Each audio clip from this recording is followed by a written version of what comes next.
الله وبركاته. الحمد لله والصلاة والسلام على رسول الله. أما بعد، إخواني الكرام، سوف أتكلم عن التوحيد. يا أيها الإخوة، إن العناية بالتوحيد من أهم المهمات وأشد الضرورات، لأنه مهما بلغ الأب من الصلاة والتقوى وحافظ على السنن والفرائض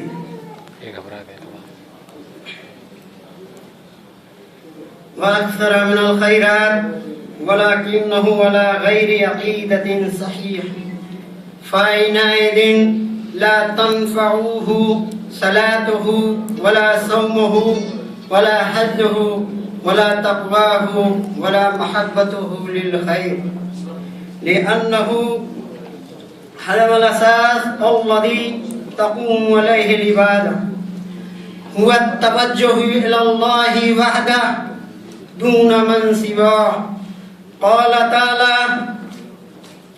ألا لله الدين الخالص، وكل الأنبياء والرسل أرسلهم الله لتقرير التوحيد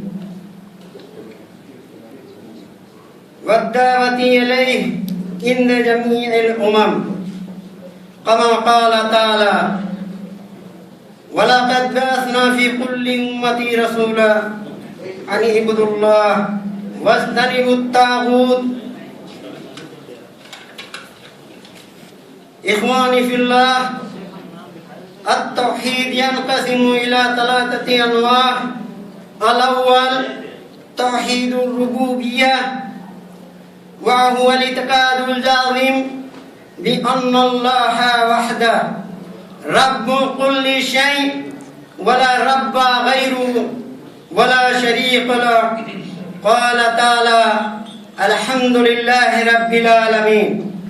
الثاني توحيد الألوهية، هو الاعتقاد الجازم بأن الله وحده هو الإله المستحق لجميع العبادات الظاهرة والباطنة.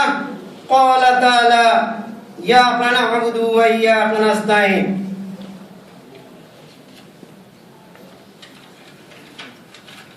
الثالث توحيد الأسماء والصفات، هو أن نثبت ما وصف الله به نفسه في كتابه أو وصف به رسوله في حديث الصحيح على الحقيقة، بلا تأويل أو تمثيل أو تضعيف أو تعطيل، إثباتا يليق بكمال الله سبحانه وجلاله.